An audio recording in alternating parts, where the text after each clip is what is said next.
Hi Libra, welcome po sa ating channel at yung Daily Gabay Tarot reading for February 1, 2025. Please be reminded kung naka-resonate kayo, comment down. Kung hindi ko naka-resonate, ibigay niyo po sa ipakasadya na reading po ito. This is for you Libra ngayong February 1, 2025.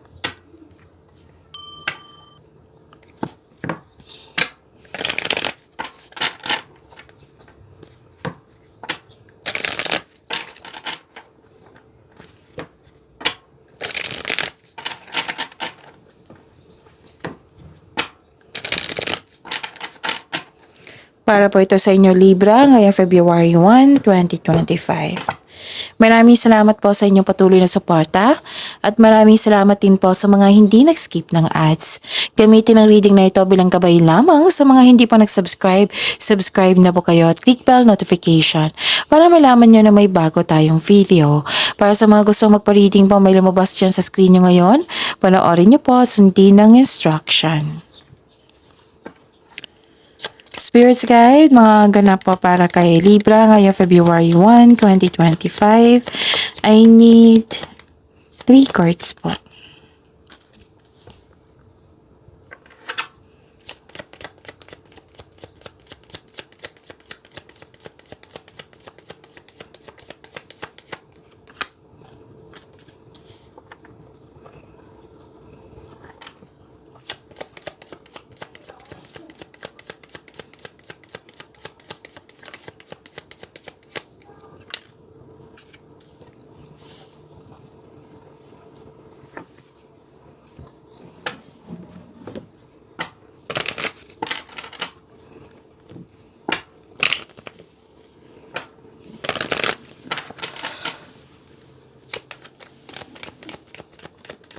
Spirits Guide, mga mensahe po para kay Libra ngayong February 1, 2025.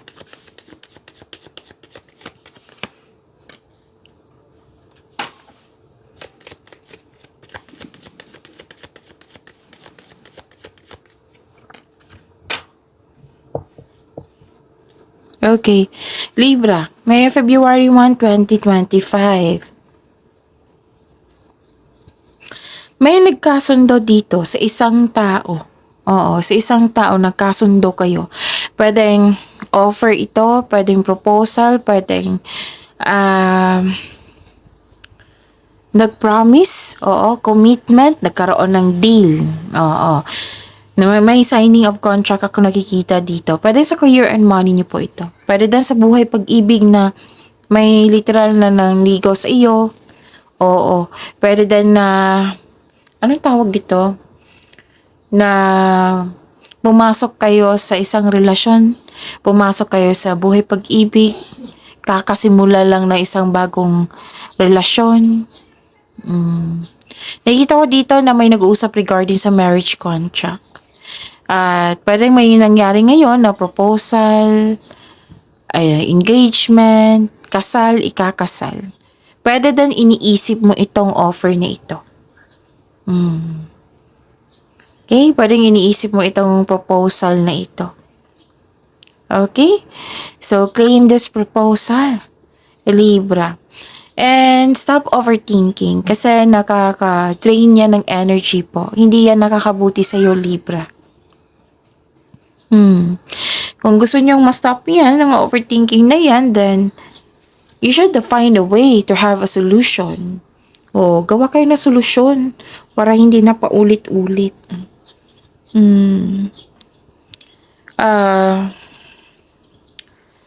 Pwede din na,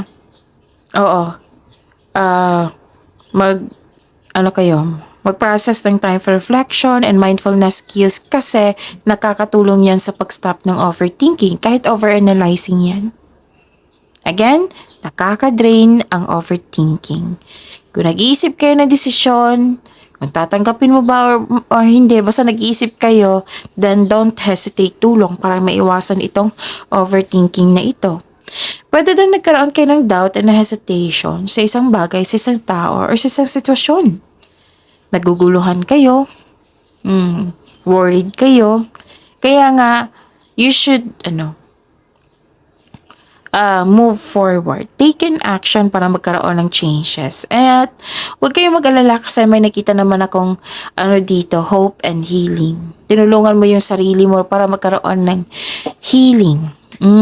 May personal development nga ako nakikita dito, oh. Tapos, anong tawag nito? Okay, so nagkaroon ng dalawang card na po nagsabi dito.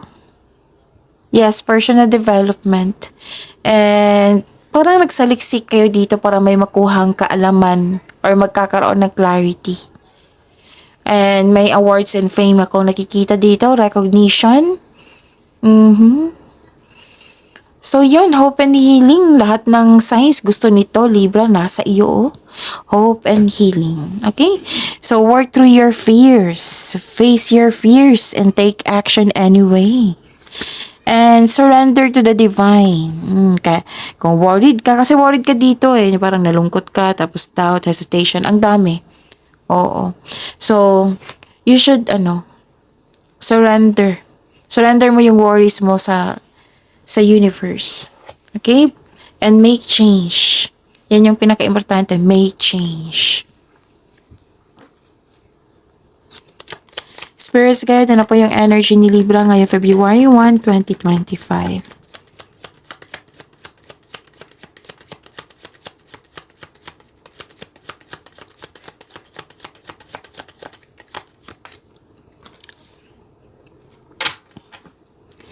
And the clarification of this card po.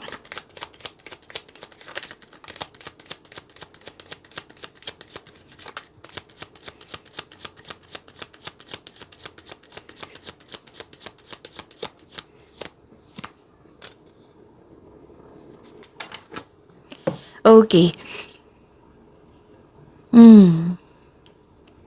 Kung may narinig kayo or may nakita kayong repeating message, meaning to say, pinupush ng cards niyan kasi ang ilan sa inyo hindi pa binigyan ng atensyon, na kung maaari din po, bigyan niyo po ng solusyon at aksyon. Remember, Libra, at the end of the day, alam mo na ikaw lang taong may kakayahan at responsable na gumawa ng sarili mong katotohanan at kinabukasan. So, reminder lang ha, Libra, yung February Monthly Gabay Tarot reading nyo, 3 po iyon. Nagsimula noong January 28, 29, and 30. So, Monthly Gabay Tarot reading yun. May nakafocus sa career and money. May first half of the month of February. May whole month. Yung buong Pebrero. So, panoorin nyo po kung gusto nyo po. Okay? Hanapin nyo lang sa channel natin. Scroll down nyo lang po. Okay. Nakikita ko dito na nagkaroon po ng may tao dito na sumusobra na.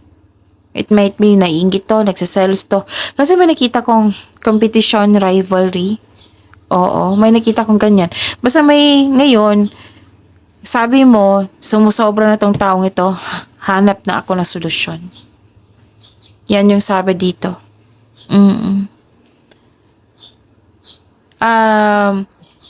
Yes, exaggeration nakikita ko dito. May taong maraming ginagawa na masaktan ka or marami siyang masasakit na sinasabi. May away na ganap. So, hanggat maaga, iwasan mo itong taong ito. Okay? Kung pwede lang po kasi madidistract ka nito sa kanyang energy, sa inyong sitwasyon ngayon. Madidistract kayo niya. Kung pwede lang po iwasan. Kung gusto niyo magkaayos, then timing. Hanap ka ng timing. Huwag kayo makipag-usap sa taong mainit ang ulo. Oo. I-pray mo siya. Kaya nga, surrender to the divine. I-pray mo siya na magkaroon sana ng oras, panahon, perfect time na mag-usap kayo at magkaayos. Kung sa tingin mo mainit ang ulo niya ngayon, huwag muna. Okay? So, hanggat maaga, iwasan mo na lang. Kung sumusobra na, then find the solution. Like, ipagtanggol yung sarili mo sa tamang paraan. Hindi yung ipagtanggol yung sarili mo para mas lumala. Sa tamang paraan po. So, kailangan na yan ng pag-iisip ng mabuti kung paano. Kung paano mo ipagtanggol yung sarili mo sa tamang paraan. Kung sumusobra na, below the belt na, then do a legal move. kung kinakailangan. Syempre, hingi ka pa ng advice niya sa attorney mo. 'Di ba? Kung ito ay below the belt na, kung yung sumusobra na talaga. Pero kung hanggat maaari, iwasan mo muna. Okay? At ano pa? Okay.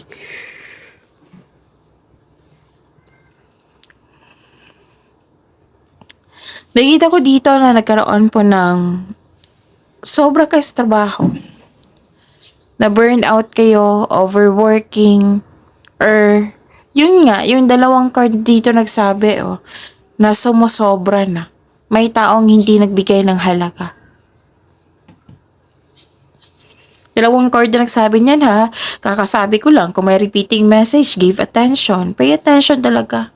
Kung maaari, bigyan niyo po ng solusyon at aksyon. So, feeling burnout ka na kailangan, na para bang gusto ko nang iwan, ganun. May ganyan na ganap. Gusto mo nang iwan. Or ayaw mo nang tapusin, or gusto mo nang iwan, ganun.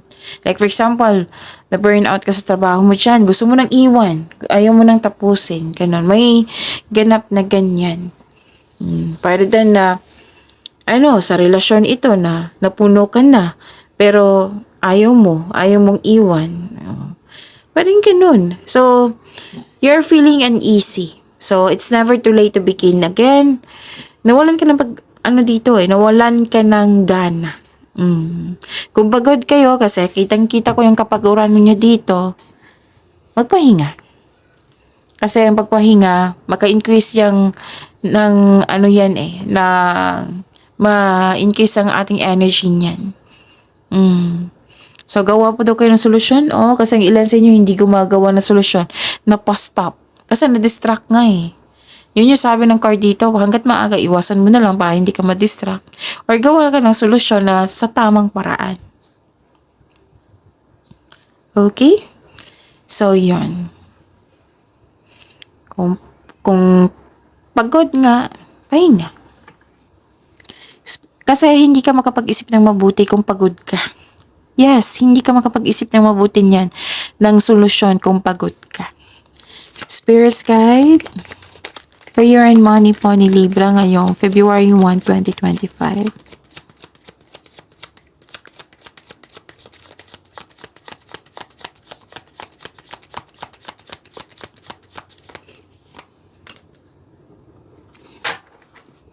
And the clarification of this card po.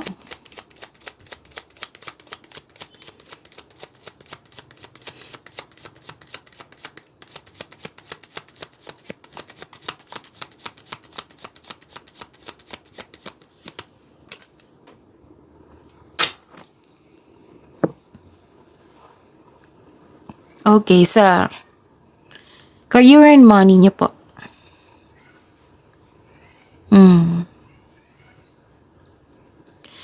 Nakikita ko dito na nagkaroon po ng self-doubt, hesitation. Yung sabi ko sa inyo kanina sa oracle cards nyo. May self-doubt, hesitation. Yan. Okay. Wow, yun yung sabi ko kanina sa inyo eh. Na pwedeng naging mainit ang ulo nyo, hindi mapakali. Nang dahil sa yung overthinking niya. Yung sabi kanina ng card nyo dito sa energy nyo na pagod kayo, nawalan kayo ng gana, mainit ang ulo sa mga nangyari, hindi mapakali or hindi mapakali, or Oo. So yun, pwede na nainis ka nang dahil sa nagkaroon ng delay. Delay sa travel, delay sa pag-uusap, delay sa hinihintay. Or nainis ka, mainit ang ulo mo kasi may disconnection sa isang tao. Yun nga yung sabi ng card nyo dito sa energy nyo na may away na ganap. So, yun. Delays and misunderstanding are part of our life. Part yan sa ating life. May matutunan din tayo niyan, learning journey nyo. So, hindi ito ang sign na mag-give up ka. Kanina ko pa to nakukuha dito sa energy nyo, diba? Na parang may gusto kang iwan or may gusto kang ihinto or ayaw mong iwan. Basta may ganyan na ganap. Ayaw mong iwan. nainip ka, naiinis ka pero ayaw mong iwan. Pero ganun. Pwede din ayaw mo tapusin yung mga ginagawa mo dyan, ayaw mo tapusin. Basta may ganyan na ganap na naiirita ka, mainit ang ulo. So, lahat naman tayo niyan magkakaroon ng ganyan na pagsubok. So, the delays and misunderstanding are part of our life. Hindi ito ang sign na mag-give up ka. Tapos, mag-ingat kayo sa taong maloloko ha, kasi andito po siya, oh. Parang, check nyo yung February 2025 nyo na reading. Andun po siya, Libra, kung hindi ako nagkakamali. Okay. Wow. Libra, may marireceive kang malaking pera. Pwede din return investment po ito, Libra. Ito ay parating na or dumating na. Oo, nagdudulot ito ng kasiyahan. Magbibigay ito ng kasiyahan sa iyo. Okay? So, you deserve this, Libra. So, claim nyo na ito. May promotion ako nakikita dito sa inyong trabaho or pag-angat or pagtaas ng kita nyo, ng sweldo nyo, or allowance. Okay? So, this card asks you to consider helping someone at work. Yung generosity. Yes. So, yun ha, makaka-receive. Pwede din regalo ito or tulong. So, di ba sabi ko sa inyo na may marireceive kayong pera, na malaking pera. Pwedeng tulong ito, pwedeng regalo, ganun. Pwede din return investment. Kasi may nakita ko dito may magbigay ng regalo or tulong eh. Tapos, give back kung kaya mo o may sobra ka. Kung magiging komportable ka sa pagtanggap ng tulong, mas maraming kasaganaan ang dadaloy sa iyong buhay. So, yun, ang ganda. Generosity, pagkakaisa. Pwede din nagbigay ka ng tulong kasi nakita ko dito na mahilig ka din magbigay ng tulong. Like po sa pag-donate sa charity, free loves clothes, magbibigay ng free loves clothes gamit sa bahay, yan. Ang ilan sa inyo. Okay, so ang ganda. Generosity. Spirits guide. Generosity kasi marami kayong blessings na tanggap. Okay? Spirits guide, love, life, self-love, partnership, and romance in Libra ngayong February 1, 2025.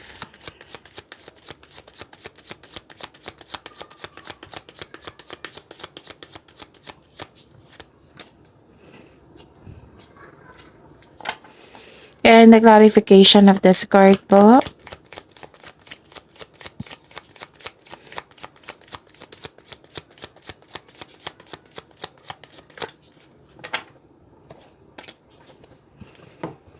Maraming salamat po sa patuloy na tiwala at suporta sa ating channel. At maraming salamat din po sa mga hindi nag-skip ng ads. Okay. Okay, may tutol dito, Libra. May challenge dito sa grupo ng tao. And I believe this is your family. May challenge ngayon sa pamilya. Okay. Opo. Again, feeling mo kinokontrol ka na yung kasamahan dyan na hindi masunod yung gusto mo sa buhay, yung plano mo sa buhay. May nakita rin akong conflict over property. Kanina pa to eh. Basta may conflict, may tutol. So, may takot ka rin na lumabas sa comfort zone mo. May concern din dito sa third party. A mistrust or a secret affair. May concern sa ganyan. Ang ilan sa inyo, hindi naman lahat. May ilan din nag-take advantage sa inyong kabaitan. Libra. So, beware ha. May nag-take advantage sa inyo. Tapos mag-ingat. Dalawang card na po nagsabi dito. Na mag-ingat kayo sa taong maluloko. So, sabi ko sa naman sa inyo, pag repeating message, pay attention talaga. Bigyan nyo ng solusyon, aksyon, kung maaari po. Huwag nyong i-baliwala. Kasi pinupush ng cards nyo dito eh. na bigyan nyo ng atensyon na kasi it might be hindi mo alam na take advantage ka na. 'Di ba? Kaya nga pinupush ng cards nyo dito. So, may ano dito, mag-ingat kayo kasi may nakita kong loss. Pwedeng loss of connection sa isang tao, loss of opportunity, or loss of money. Kasi may mapaninlang at pagnanakaw dito. May nag-take advantage sa'yo. May tutol or third-party concern. Ang ilan sa inyo ayaw maglabas sa comfort zone. Ano pa? Nakita ko rin dito na nagkaroon po ng okay, this is ending with new beginning. This is completion of a cycle. Yung pagtatapos ng isang mapait na sinapit. Oo. Pwede yung pagtatapos ng paulit-ulit na problema. Oo. Paulit-ulit na connection or pagtatapos ng isang connection sa isang tao. Ito ay nagkaroon ng ending with new beginning. Okay, so accept and learn the past situation. Okay? Pagyamanin niyo po yung blessings na binigay sa inyo, Libra. See you tomorrow. Please like, subscribe, and click the button for notification para updated po kayo sa daily tarot reading natin. Maraming salamat po.